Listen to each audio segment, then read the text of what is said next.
What's going on, Palace fans? Welcome to another edition of Palace News, coming to you Friday, the 31st.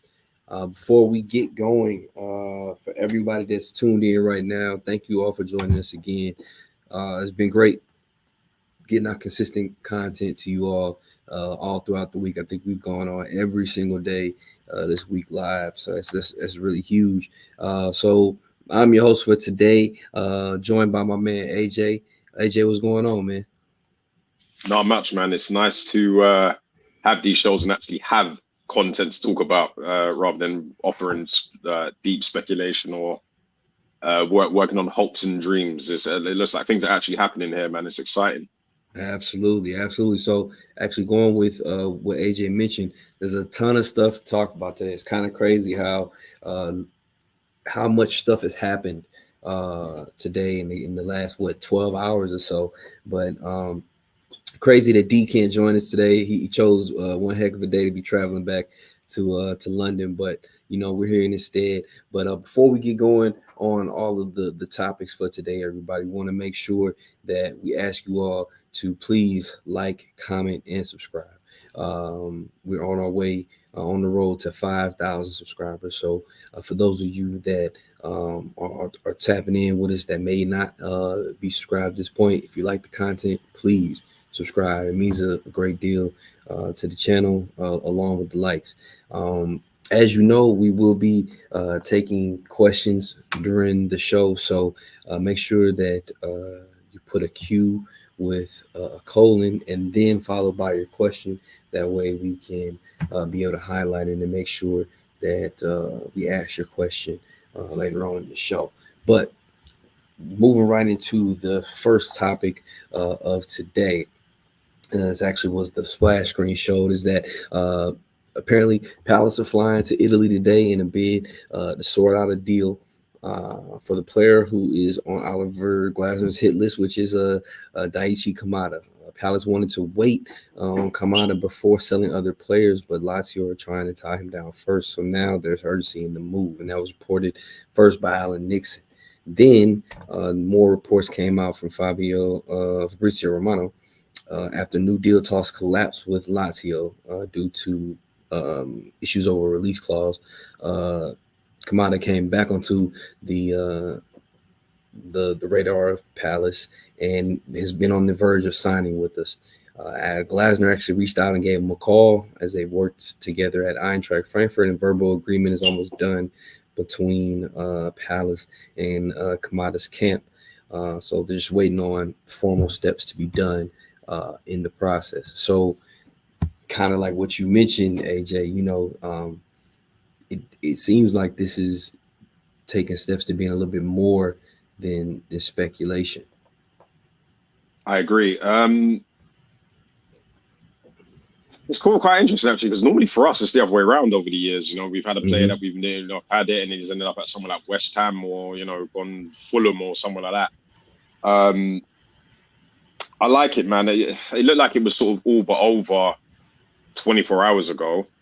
And now that it's sort of re-highlighted that there's a chance to get him. Obviously, the fact that there is obviously a demand for him, and the fact that the manager wants him that much tells me all I need to know about the guy. Tells me that if the manager wants him, I want him. That's the way I'm looking at it from now on, at Yeah, least for the foreseeable. Because as far as I see it, Glaston's got money in the bank with me. So if the manager wants him that badly, and the board are willing to fly out and talk to him and stuff like that, at the end of the day, we're talking about an experienced player here, which is also at the right sort of prime age as well. And the fact that we're potentially getting him for free, well, I'm all for it. I dig it, man.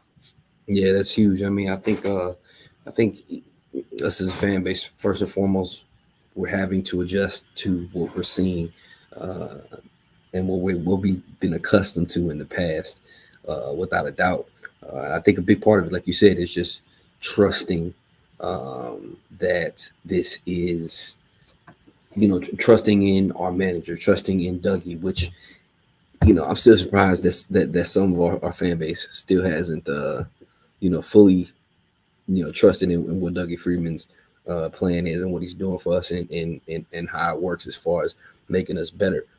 Um, I think this is an interesting saga to this point because we knew that we were going to have some interest in Kamada because of the fact of the caveat that was his contract with Lazio being that it was just a 1-year deal and he could leave on the free or he could renegotiate for the extra 3 years. So there was a lot of interesting pieces there with that, but it seemed like he was headed back there to Lazio. But then there was actually an article that came out that quoted Igor Tudor, who is I want to say he's part of the front office. I'm not exactly sure what he does or what his role is, but he's part of Lazio's front office. And here's a direct quote about what he said about the negotiations between him and Kamada, and now Kamada and Crystal Palace. He said, when the winds of change are blowing, you either have a solid foundation or you are blown away. He said that, not Igor Tudor, I'm sorry, Fabiani. He said the players are at the service of the club and not the other way around. Last season, we picked Kamada because we needed a player with Luis Alberto's characteristics, and the Spaniard hadn't turned up to training. Sarri gave the all clear, and Kamada's entourage set conditions of a 1-year contract to be renegotiated by May 30th. The deadline passed yesterday, and they asked us to impose the same conditions. Lazio will not be blackmailed by anyone, and we will not accept any extortion. I told them that the door is that is the door, and you can leave that way. If I had accepted, he could have left for 100 euros and removed our ability to sell him to another club. This is unacceptable. So players and agents must realize that anyone who comes to Lazio needs to love Lazio. Everyone is useful. Nobody is indispensable. Nah, get out of here, man. He's bottled it. He's bottled it. That's all it is, man. He's bottled it, man. Yeah. That is, it's sour grapes, isn't it? Like, it's like, oh, well, you know what I mean? You promised me at the beginning this was going to be like this, and, we won't be held for it. Come on, bro. Like, you get me? Pay the man or let him come to South London, innit? That's it. He's bottled it, man. It sounds like... That is such a beautifully... It sounds like Steve Parish. It does. It sounds like something Steve Parish would say. If you take out a couple of the words and change around Wilfred Zaha to, Kamada, it's Steve Parish. Like, he's just spinning that, man. Get out of here, man. At the end of the day, man, let's call a spade a spade. Like, the guy has to look after his future. Like, that goes without saying. He has to look for the best option for him. The reality situations, I would have thought Lazio would have been able to be in a position to give him that, because obviously Lazio have a bit more of a European context to them, and obviously have a larger brand and name and following to him. But for me, their loss is our gain. And it gives us a not just squad depth, but strong squad depth. That's the thing. I think a lot of people are talking about depth, but let's talk about strong squad depth. It's like when you look at a team like, I'm using a very elaborate example here, but when you look at something like Man City have 2 world-class players for every position on the pitch. The more successful teams throughout the season are the ones that can have a consistent, experienced and ready-to-go players throughout the season. That's how you often succeed, and that's how you often get yourself to that level. If all of a sudden your level is at 10, and then you go from a 10 out of 10 player to a 5 out of 10 player, automatically that means that drags the rest of the squad quality down with you. So let's just go get our guy, man, and start getting some pool in Asia as well, man, with the shirt sales and that, man. Let's keep it moving. Yeah, and I think the thing about it, man, that makes it interesting too is that once again, our fan base isn't used to this type of move for strong depth. They talk about, well, there's no way that we could be getting him and keeping Eze and Elise because he should be starting. It's like, why can't we? Like, why can't we make it to where this is a building of depth role? It's not like he's not going to play. It's not like he's not going to get a lot of starts. It's not going to have great rotation. Like, why is it so unbelievable that our squad can be building depth in this way and having quality depth like a lot of other teams have? It's almost like we're finally it's weird because it's like now the club is starting to make these moves and being intentional with progressing forward, but a lot of fans in our fan base aren't ready for it. Like they aren't prepared for what it takes to actually make that step forward, so to speak. But then that's where you've got to kind of come off the fence a little bit and say what you want. There are some fans up until the end of the Roy Hodgson era that was saying, "Oh well, I prefer Championship football. Our Championship's better anyway." I don't know if that was cope, if you will. And then there are that sort of new age set of Palace fans that have never really seen the hard times. And as far as they're concerned, they cannot figure out why we are not qualifying for Europe every season. Yeah. But the way I'm looking at it now, luckily for me, I'm probably in the bracket between the two because of age and stuff. But the thing, the way I see it is we've decided to go and get a manager who is of top quality. We're not talking about some guy with a decent track record here. We're talking about a winner. You have to give the man a statement of intent. It works both ways. If he's providing you the results on the pitch with the minimal he's got, you have to back him. Otherwise, he will not stay along. Will stay around for very long for us to reap the benefits of that. And if that means we are getting these squad players that can do a role for him when he's needed and required, and then we do have to do rotations, even in what we assume are our star players. Why would you never be for that? If you want progression, this is what progression looks like. Yeah, absolutely. I mean, this is what you want. I mean, these are the things that you want from your team to be putting you in a place to be successful in the future for sure. So we're gonna move to the second topic. So let's move right along because, like you said, we got a lot of things going on, a lot of things to talk about that just happened today, just to report on to you all.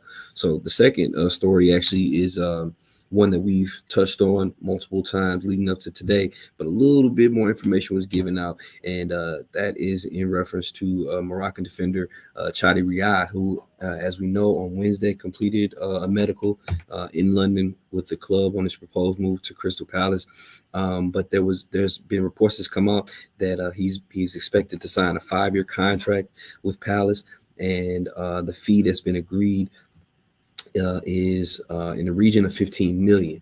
So that was from David Ornstein. Then Ryan Taylor released information saying that the deal itself was actually for 14 million pounds, with a breakdown of 12 million for the fee and another rising to a possible 2 million in add-ons. So equaling up to 14 million. So we've got some fee structure setups for the purchase with Riad.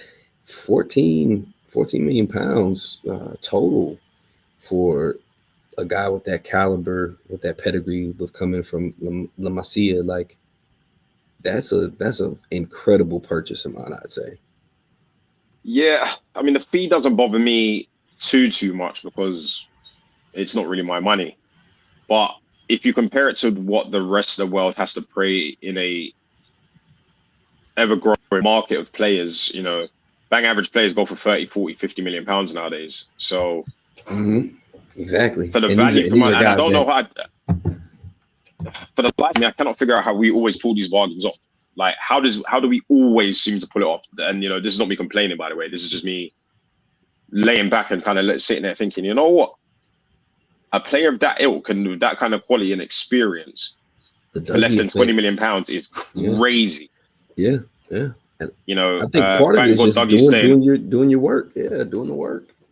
That just goes to show the man is top at his job and deserves a pay rise for a reason. I've become a bit of a YouTube fiend recently in terms of watching his highlights. I know the most popular one is obviously his highlights against Real Madrid. That's been everywhere.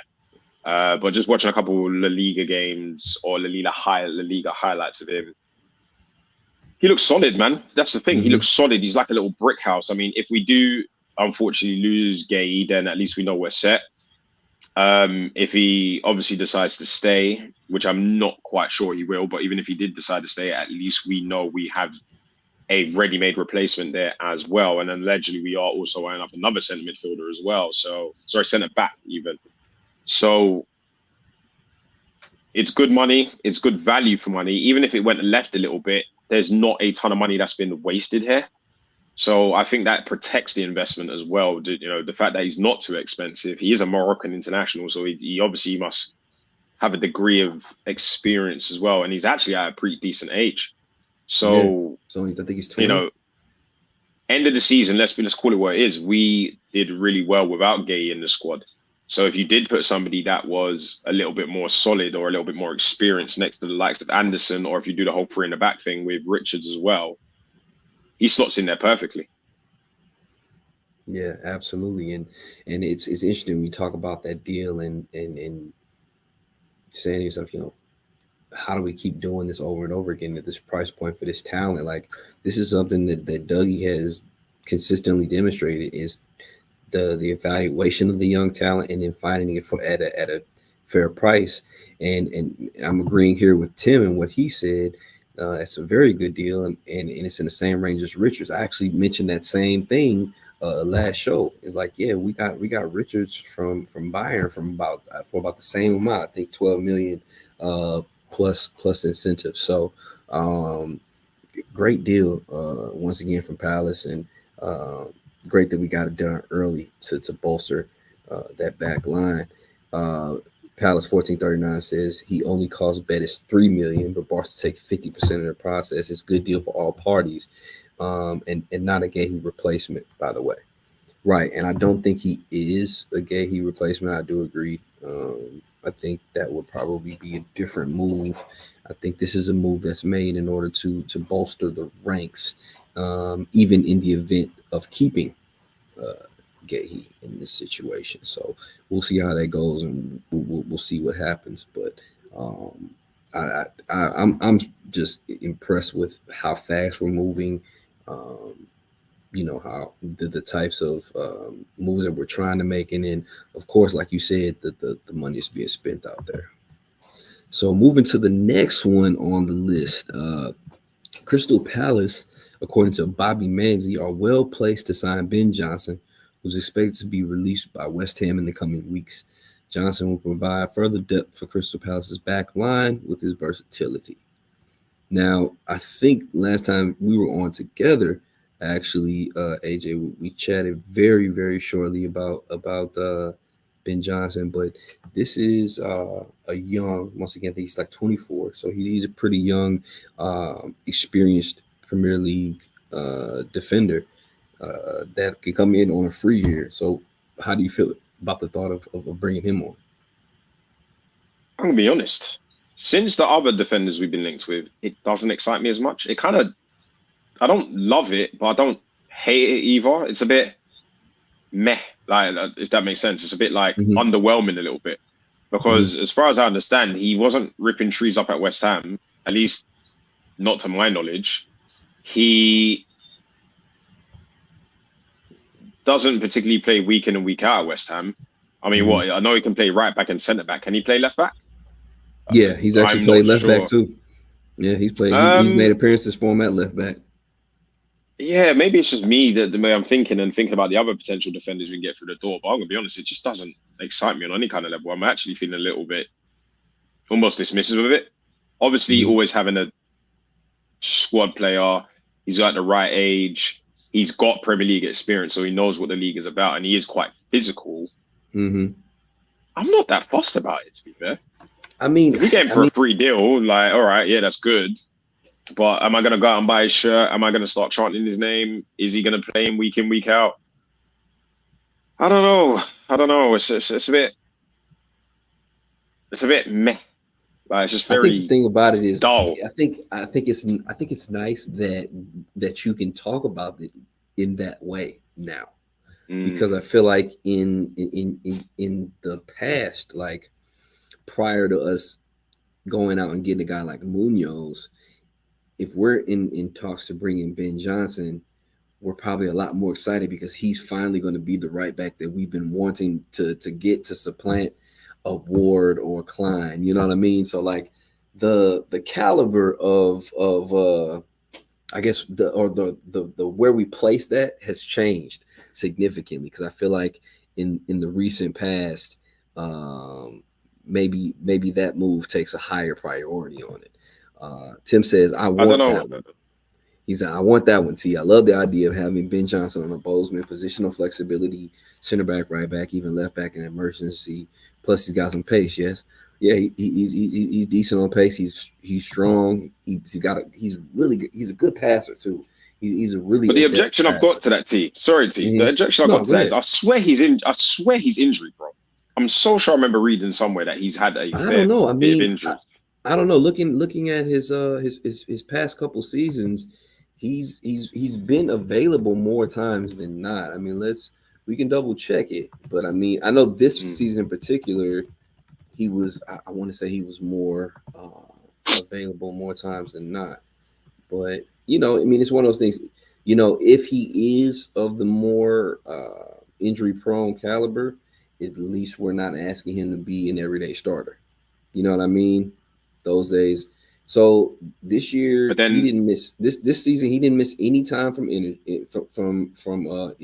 at all in 2023-24. Let's look at the season before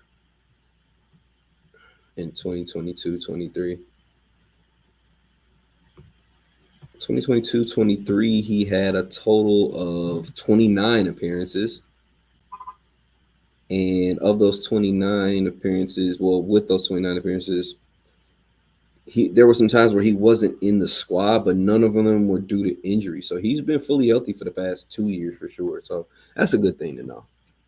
I mean, But I could be wrong, man, but it feels like the kind of signing we would have made under the Hodgson era, because he's free, because he's a British player that can sort of play a couple of positions. Maybe it's just the way I'm looking at it, but I don't know, man. I don't know. I mean, plus with the defenders and the potential defenders we've got coming through the door, unless he's going to be sort of doing that vying for fullback position, because Munoz, he's not getting in front of him. No right back we're going to sign is getting in front of Munoz right back right yeah, now. and I don't So think unless he's a he's the move. depth, Yeah, he's I depth. guess if he's the depth bringing him in option for for that. the left back, well, for Mitchell and Munoz, then actually, yes, it does make a bit of sense to me. And obviously, Yeah. just by the financial factors and the aspects of that deal, makes sense. That's the only way it kind of is sold to me, which is ironic because I bet you after I clip this video, I'm going to make such a statement. He'll probably end up being our player of the season. Like that's just my luck. So Just you know what I mean? at Like it. end up being a player of the season. Like gets into the England squad and everything. So you never know. But it's just something about it that just doesn't scream at me. I guess what we would consider this is a low risk move because he's coming in for free. He's already has Premier League experience. He's probably not going to be on super high wages either. So I think in the midst of some of the things that we're doing, and possibly some of the more high profile moves that we may have the tendency to make in this window, you know what I mean? I think this is a great move to have, a great supplementary move to have in your window, just to make sure that we have, like, in the event, God forbid, Daniel Munoz goes down. At least you got somebody in there that can that knows the Premier League, that can play the position, that's got a good pass on them, that can understand the physicality. You know what I'm saying? At least you've got that in place. So, Yeah, but I I mean, mean, I don't. First of all, I don't think I'm even mentally prepared for Daniel Munoz to leave us just yet. But facts. the only concern I have is I just don't want a Nathan Ferguson / Rob Holding 2.0 on our hands. We already got Mm-hmm. enough guys that are wasting wages and respectfully space in the changing room. Yeah, I agree. So that's the I way I'm agree. looking at it. Okay. So we'll move on to the next piece that came out. This one was from Rich Crawley saying that Crystal Palace will be set to wait until. First and foremost, Crystal Palace will have interest in loans for Jez Raksaki and David Ozo this summer, but we may wait until mid-July in order to make those decisions. And Raksaki will be subject to heavy interest if available, and that comes from Rich Cowley. Seems like if we're going to wait until mid-July to make those loan moves for them, it sounds like that line of thinking would be that they're going to play with us in throughout a good portion of the preseason to give them a chance to get looked at, to see where to see where they fall and what they might do. Um, the timing I understand because that is normally around the time of the year where they would start sort of championship clubs will start making the final adjustments to their squads because obviously their season starts before ours or a few weeks before ours. There'll be that. It'll be kind of that time of the season where the manager would have had a chance to look at him in a full preseason camp and get a rough idea about, are these guys going to be good enough to get into my team at this time? Facts. So I think it's a combination of the two. And obviously you got to consider injuries and Euros. That will also play a part as well, because during the Euros, or more or less during towards the end of the Euros, that's going to be the time when certain clubs are going to be returning back from preseason, getting preseason games going as well. So you're going to need players to fill that void, and not all of them you're going to be able to buy in one window anyway. So I'm assuming that would probably be the reason why they've gone with that date and time, because it's like, Raksaki could have an absolute 10 out of 10 or a stinker, and then that's going to sort of dictate the manager's decision. If he did go ahead and have that 10 out of 10 10 out of 10 performance, then naturally he may consider making him stick around. Yeah, I mean, and the same goes with David Ozo. Yeah, you never know, and sending guys out on loan really, really early can be dangerous, because you don't know if guys are going to go down in training, or like you said, guys get hurt in Euros, things like that. Now, of course, you want naturally, and you always want to have guys that are there to train also, because even though you got a lot of those guys that are going, to play in for their countries in the Euros or Copa America, for instance, with a guy like Chris Richards, you still need to have guys in training.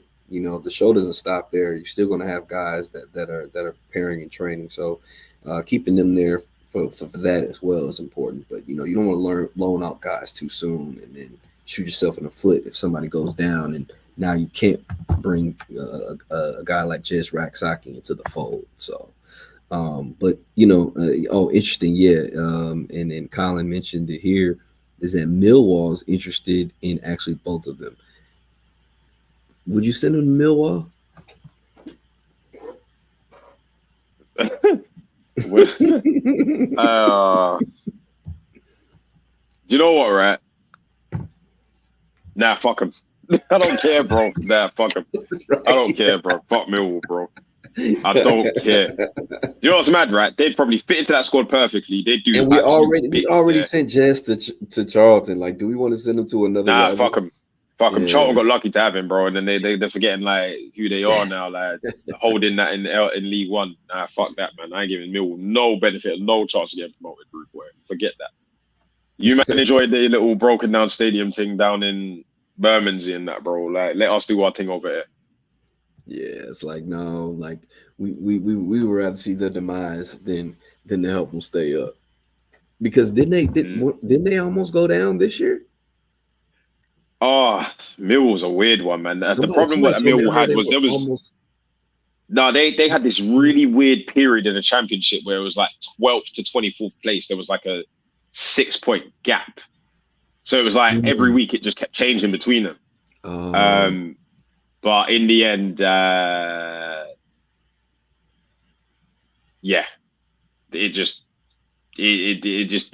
somehow stayed up, unfortunately. Gotcha. What's that? He said, Elmar, they would hate watch just for sure. Yep. Yes, sir. Omar knows, man. Hey, man, this is rules to this, man. It's and Pete told it. Well said, brother. Well said. Right on. So moving on, man, to our next piece. This one actually comes from Ben Jacobs. It says that Armando Broja, who we all know, let me not forget, my man AJ's had a little bit of a man crush on Armando Broja for a little while. That was you were saying that name. You remember? Yes, I do. You remember? I love the guy. Broja is expected to leave Chelsea this summer, and he won't be returning to Fulham, however. And he lists that Wolves, Crystal Palace, and Everton are 3 Premier League clubs interested in him. Is there still time for Armando Broja to come to Crystal Palace, AJ? What say you? It depends what version of him I get, man. If you get the one that's on smoke and wants to fight everyone in the main stand and score and get in, stuck in, and do the bastard skullduggery stuff, then yes. But the problem is, it seems like it didn't work out for him, or he's just had a very stale 12 months. That's the only concern I have with him. I've seen him play. I've seen him play live. I feel like there's a lot of talent there. I feel like there's a big beastie striker in there, but I just don't think it worked out for him last season. And the thing is, we're on the cusp of like really making that transition into that sort of next phase of players. So do we hold out and maybe try and get somebody a little bit more proven, or pay a little bit extra money and try and get somebody that, and and the thing is, I'm tired of developing Chelsea's players for him, man. It's just getting annoying. Like I'm tired of developing players for other clubs, man. It's long. At least in this situation, it sounds like we would be purchasing him and not just taking him on loan only to give him back. The thing is, if we brought him in, right, and I don't know, let's say, how much would he cost? I don't know, 25 million. This is just a rough figure. I've not really thought about it. And then he comes in and he gives Mateta something to worry about, because I don't think he'd sit on the bench and chill. I don't think he would have it. I reckon he'd put that work in and just said, listen, this is your chance to prove yourself. We'll get rid of Edouard and we're going to bring Broja in. Then, yeah, as long as the fee's all right, then I'm still for it, man. Do you know what? Deep down, I'm still a fan. I love it. I love him. I want him.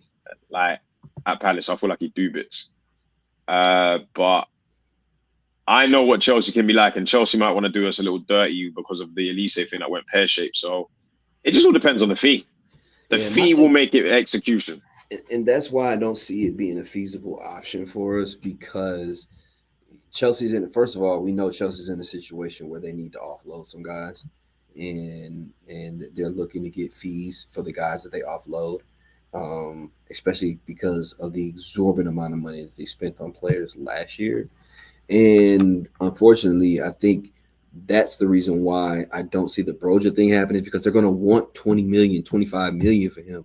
And I don't think that's what, and I'm pretty sure that's not what we want to spend on a striker at this point, especially because he will be coming in as the presumed number 2 for us. You know what I mean? Do I like Broja? Yes. Do I think he's a good player? Absolutely.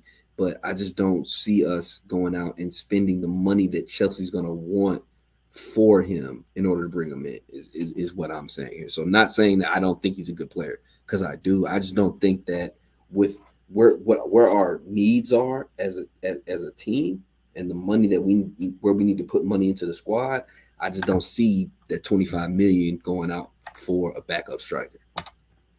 But then if you then give those kind of chances and creativity in the kind of midfield that you have behind him over somebody like Broja rather than Mateta, are we looking at a larger tally? Are we looking at a better product here? Because remember, Broja's having to do it in a team that ain't on job. I mean, he managed to pull it off at Southampton. Obviously went back to Chelsea. Chelsea were in disarray. He's gone to Fulham and it's not really worked out for him. That's the thing. What you got to say is that kind of creativity with your Eze's, Elise's, Wharton, Doucouré, Lerma, potentially França. I'm pretty sure there's a ton of other names I forgot there. But with that kind of creativity behind him, Broja will get in that box and create and make the most of opportunities. And Broja will really get stuck in, and Broja will run around and do what we require of him. So that's also a little bit of a devil's advocate thing to consider as well. Yeah, but in thinking about it too, though, so how does it look for us to then spend the 25 million, bring Broja in? What does that say to somebody like Jean-Philippe Mateta after what he did this past season? Yeah, but then just because you are the hot subject at that time doesn't mean you can't lose your place in the team. It doesn't mean that's your place in the team forever. It doesn't mean that you cannot have competition. Footballers know the game. So Tim has a good question here, actually. Is there any concern about his injury history? Because he has had a significant injury history, and I think that's led to what Mukhtar says here in him being unproven. Because I think he hasn't had a chance to prove his true ability over the span of an entire season because of his injury history. Because Fulham, he went to Fulham for $4 million and he didn't play. Yeah, that is true. I guess it would be one of them things where we would have to really assess it. I just feel like there are other, as much as I love him, the thing is, right? It's I just feel like there are more relevant, up to date options. yes, and probably That's more where I'm kind of thinking. ones. Yeah, And I feel like there's like I said, and cheaper, more that's relevant what I see options. it. Like I think he is a good player, and I wouldn't mind having him under different circumstances. If we're talking about him being on the market for 15 million, different conversation. I think you know what I mean. It's a different conversation to be had. Yeah, I mean, I'd rather go and get Adebayo or someone like that, man. Just if you're Yeah, I gonna get like spent 25 Bio. million, I bet you could pay 15 or 16 for Adebayo. And I Yeah, feel now like put it Adebayo would out suit there. our system more. I like the kid from FC Basel. I do. I really do. He's very similar. Like Adebayo is that like in that same um, build as a Mateta, a taller, rangy, good finishing striker, which I think will fit our system really well. Um, Mm. Looks like we've got somebody from Frankfurt in here. Welcome to Mika, reporting from Frankfurt. What's up? How you doing? Happy that everybody in the chat is welcoming Mika as well. Yes, We're worldwide. We're worldwide, yes, boys. We finally yes. So made it. far, Thierno Berry is his name. Found out that he had a good season last year for Basel. The year before, he was actually at Blitzer's Club, Beveren, and he actually won the Player of the Year award in the Challenger Pro League the year before. He backed like 30 goals, which is amazing. That's But pretty yeah, it's beastly. pretty beastly. But we're gonna move on to the next topic because, like I said, we want to make sure we get to your questions too. The last one that we have to chat about comes from another one from Bobby Manzi, and it's that we understand Crystal Palace are revisiting their interest in Iliman Njai. The club tried hard to do a deal in January for the Marseille striker, who ranks highly on their list of attacking targets. But unfortunately, we weren't able to get a deal done in January. But it sounds like we may be looking at him again and having some interest in him. Now, mind you, Njai is the 24-year-old who went to Marseille from was it Sheffield United, actually. Yeah. Had a But decent yeah, they got promoted. yeah. hmm That's Had a cold. That's cold. decent year. Now, I think the one thing that probably divides some people on this move is, well, two things I'd say is the price that it might cost us. Number one, and number two, he's a very different striker archetype than JP Mateta.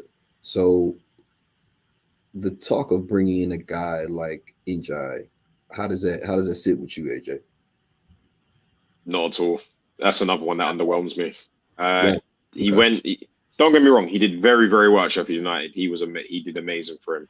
That was almost like his breakout season, if that makes sense. And then he cashed in, went to a league which is pretty much run by PSG and then vibes, and didn't really do anything.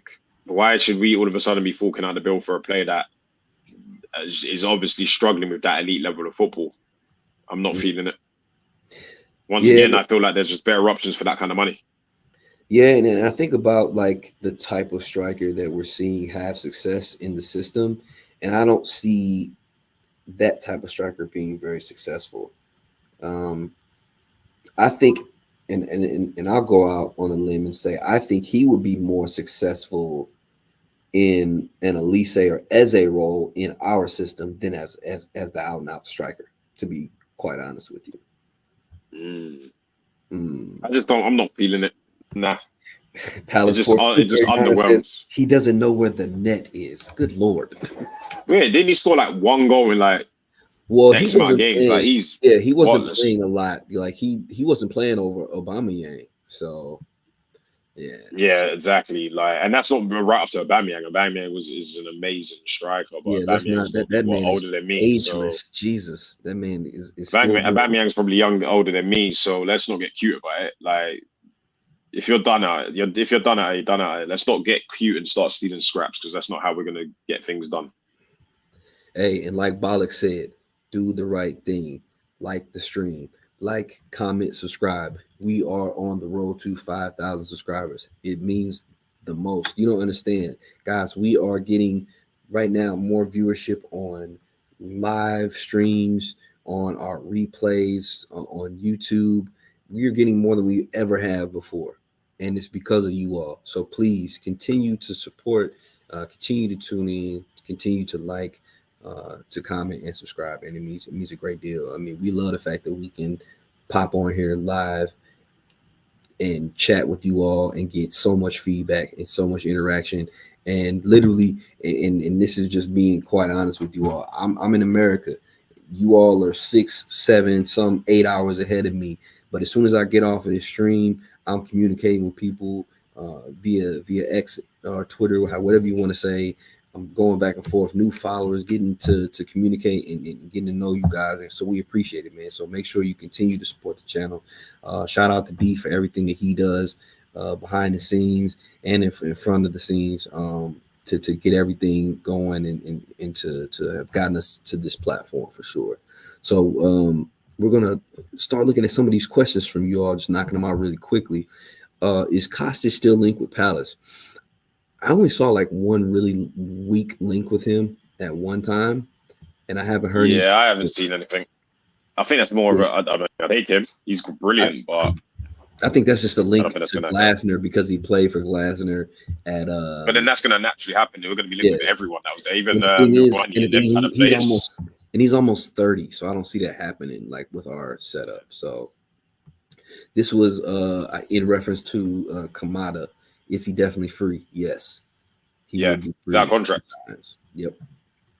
He just had the option to sign a 3-year extension, but that expired yesterday, May 30th.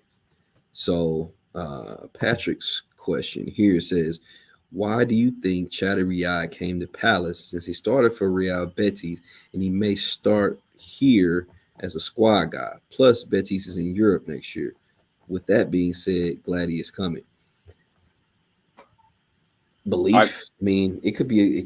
I mean, belief in Glasner, belief in the system, belief in what we're seeing from Palace. I don't know, man. I mean, obviously there's a lure, and I was saying this to D yesterday. Like, coming to London is a lure for people. Like, it is. Living in London is a really big thing too, because of the market. So I don't know. What do you think, AJ? So a lot of things that you said, but the main reasons, from my understanding, is what you may or may not know is there's a lot of financial politics in Spanish football and in French football. Mm-hmm. French football a little bit different because there was due to a TV deal just going completely left. Whereas the Spanish share out of payouts to the likes of Real Madrid, Barcelona, and Atletico Madrid you don't get any of that piece of the pie. So let's say it was 100 million, for example, like a big pie chart, for example. Oh, a good 50-60% goes to the big boys, and then the rest of them have to sort of scrap on whatever's left. So there's not a lot of money in those types of leagues. So yes, to us, £40 million in terms of transfer fees isn't considered a lot of money, but for that could keep that club afloat for a period of time. So they kind of almost have to accept it as soon as they can generate stars. That can actually make them a bit of money. So it makes sense. Even with the Euro, so it makes sense why Betis sold him too, like that for those financial. Exactly, and that's why Barcelona even jumped. Well, Barcelona's financial constraints would probably take a video that'll take about a year, so I'm not even going to get into that one. But the hidden factor here is La Liga and I believe Ligue 1. They really are, especially the less branded teams, are really struggling for finances right now. So there is opportunities for the Premier League where the money's not so much of an issue to dip in and, be able to pick up a couple bargains. Gotcha. Okay. So the next question comes from Jacob Fearley. Some people are worried that signing Kamada and Job will result in too many midfielders. Could Glasner potentially change the formation and start the best 11 players? My answer to this would be no. because the one thing that has been pretty consistent with Glasner, regardless of where he's been, is his formation, is his setup. There may be some slight tweaks to it, but he's kept it pretty solid with that midfield too. I know he's made some changes, whether he has one attacking midfielder in front of him or two attacking midfielders and a lone striker. Sometimes he's done two strikers and a attacking midfielder. That shift, but he's always had the two midfielders, like central midfielders or defensive mids, whatever you want to say. I just think the thing that happens is if you, let's say, Kamada and Job were to come in, I think that just means that we're going to probably look at loaning out some guys in our midfield, like Ozo, like in Hamada. You could see them go out on loan, which I think could be an option. But what do you think, AJ? Nah, I don't see much of a change of formation. You're like you said, he sort of keeps it pretty much the same. I think we're just preparing to avoid the headaches that we had last year with the injuries, and actually having a quality squad to work with and giving players a run for their money. I don't think there's an issue there in the midfield. I think, yes, a lot of these guys are central midfielders, but a lot of them can play multiple positions in the midfield. Some have showed us last season some of them can play at centre back, some can even cut into the wing and stuff like that as well. Well, they're not even wingers as such, they're more like attacking midfielders. So right. Nah, I'm not fussed about that. I don't think that's an issue. And I think we'll cut in other areas. Yeah, and then like with like a guy with like Kamada, he can play advanced midfield. He can play central midfield. He's even had times where he's filled in at center forward. So he's got a lot of positional versatility, which, like you said, with this squad has become a thing that we really are looking for with our players. So I'm not sure about this one. I'm going to let you answer this one, AJ. Has Palace ever had a Japanese player? Because I know Chungi was South Korean. South Korean, we've had a Chinese player. We've had. I don't know if he's ever had a Japanese. Chinese player was a little bit before my time. I was probably just about learning to walk back then. But not off the top of my head, no. There's been a few Premier League Japanese players, but Palace, I'm pretty sure somebody's going to come in and correct me, but I don't believe so. Yeah, I mean, if anybody in the chat, tap in, let us know. Has Palace ever had a Japanese player? Have they ever had a Japanese player? Mukhtar, yes, I am. Actually, it should be on my name. Do you see on my name badge? That is my Twitter handle on my name badge here. I got back in the nest on there, but no, it's on my right here. Yeah, at T-Time STA. It's at the top. That's me, bro. So I'm gonna combine the next two questions really quick. So the first one is do we sign Joe Bellingham? And it's like, will this stop our interest in Joe Bellingham, or do we think we will go for him as well? Bring him as well. Sign him as well, bro. Bring him. I'm the same way. He's 18 years old. Like, he's young. I'm still gonna go after him, and I see why they're saying he's a priority, because he's young, he's super talented, and right now we can get him for a decent price. That's why the timing is so important right now, because if you wait a year, maybe 2 years, he maybe prices himself out of our market. So even if we buy him now to only loan him back to the championship for another year, and then really blood him into our first team in 2025, I'd be good with that. So personally, I'd go for him now, even with bringing in Kamada. So Tim's question is, does anyone know if Klein has re-signed? How do you feel if he didn't re-sign? I'll let you take that one, AJ, to start. As far as I understand, he was offered a new deal, but there has been no official announcement to suggest that he's staying or leaving. I'd be happy if he signed. I always actually personally thought, and I have said this on streams going back, that he was the better fallback out of him and Ward. I agree. But the fact that you can actually play him in central midfield, as well as centre back. God, I keep getting that wrong today. You can play centre back as well as Ward, then there's a conversation to be had there that he can be useful for the time being. But at the same time, if we do get the kind of signings that we're allegedly targeting, then he's not really needed, respectfully. Yeah. I mean, I did see a report today that said that he had resigned. I wouldn't be surprised if he probably has already put pen to paper and extended, because think about it. There's been the news about IU and Schlupp signing extensions, but I don't think this truly been announced by the club, has it? I don't remember seeing any. I I remember hearing remember about them. when we did our retain list, I remember something along the lines of he was offered a new terms, but that kind of just died out. Yeah, so I mean, but I would be Kleiny's always surprised. he's always signed a 1-year extension every year for the past 3-4 years now. So And this has probably been his most impressive season with us. exactly. Being quite honest, So I would like to keep him just for his tutelage, his his connection to Crystal Palace. I mean, started out with but us. then was he the one of the second or third highest in the squad? I mean, that is a very expensive tutelage. That's the thing. True, very You true. do always have to also Which consider my politics in hope the books. which my hope would be, if he does sign an extension, that it comes with a pay decrease, because I feel like he would get a pay decrease regardless of whether it comes from us or from another club. Because it's like, okay, do you want to take a pay decrease and stay with the Premier League club, or do you want to possibly leave us and maybe go somewhere like the Championship or go somewhere abroad where they're definitely going to pay you less and you're going to be in a lesser league? You might play a little bit more, but you know what I mean?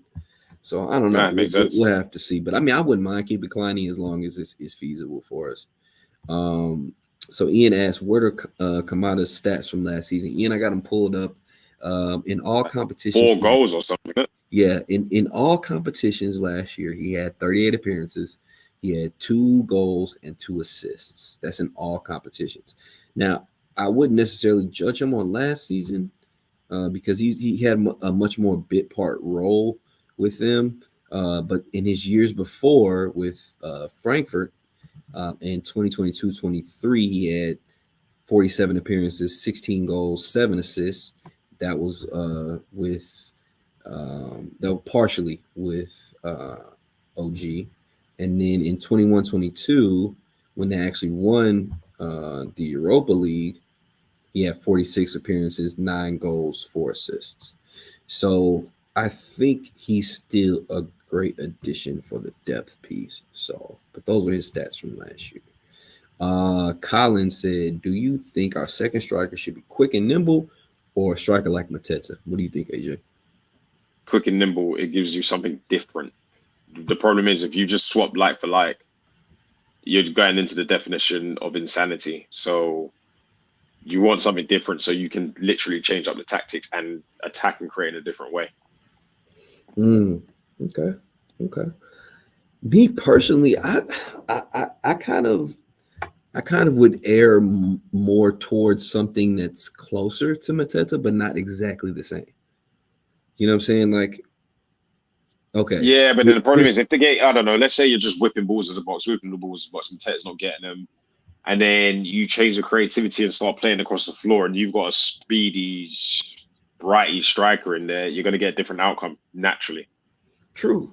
And So, I guess it all depends on how we tend to play, because we do play a lot of ball on the floor and we do cross a decent amount too. I mean, my thing is like we kind of just talked about. It's like, do you bring in an Iliman Ndiaye, who is a stark contrast in striker to a Mateta? Like, not me. I mean, like I said, I would personally, out of all the strikers that we've been talked about or connected with, I would like the Thierno Berry kid. He's tall. First of all, he is taller than Mateta, but he's a lot more mobile. He can move. He's really good with the ball at his feet, so he could give you a difference of play in comparison to Mateta, but still be sort of in that ilk. But next one comes from All the Bear. Will Kamada be the best Japanese player in the Premier League? I say yes. Matoma, who? I mean, he definitely be. I mean, Matoma let him turn up first. Yeah, he took. Let him turn up first, and let's Because Yeah, we afterwards he might sign for Lazio. So let him sign first, and then we'll worry about all that politics later. let's get him through the door first. I feel you. Yeah, I want to see him hold up the new shirt. You get me, the red and blue and that. Then we'll talk. And then the last question comes from Heart Trust Net.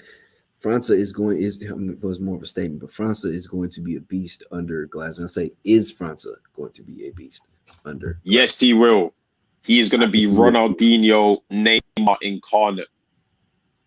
Yeah, I would really like to see him really come on, and I think of all the guys that could benefit from his tutelage, from his managerial style, from what he does with really giving the freedom to those two attacking midfielders. I think it could be perfect for him, to be honest with you. So I would love to see him really do well, and you know, his attacking acumen can lead him, like you said. You know, when you have that time when you need to bring in a different guy at the 9, he could be the guy like that comes in and gives you something different, because he's not small. He's 6 foot tall. So he come in and possibly play a little striker for you. And he did at Flamingo. He played a little bit of striker. So who knows? But hey, shout out to all. By the way, let me be diplomatic in saying this. I have a political opinion. There is no way France is 6 foot. I'm sorry, he's not. Yeah, he's not. You've seen him in person? That's what they list him at. He's not 6 foot. You think he's like what, 5'10"? 5'9"? But there's no way they're giving him that much height, bro. How much? In fact, yeah, it's probably the wrong time, but I'm so sure I remember reading somewhere that Kevin Durant was like 6'2", and then it says like 6'7" or something like that. People get stats wrong all the time, bro. Kevin Durant 7 foot, bro. They try to list Kevin Durant as 6'10". That's what I'm saying. So let's not do that, bro. Like, I mean, but he's not 6 foot. He's not. Okay. But Phil Phil Bell says we have had 2 Chinese players. Sun Ji Hee, if you know your Palace history, and Fan Si Hee, and then we of course had 1 South Korean with Chungi. Yeah, man, that's crazy. Not as many players as we did in Holloway's first window. Oh man, that's a lot of players. Yeah, that was true. Bloody Joe Ledley and friggin' we were Jordan Munch and that. We were in the trenches, boys. He says yes. Klein activated an extension for playing 30 games. Think that was same with Ward. Oh, so he had an appearance extension.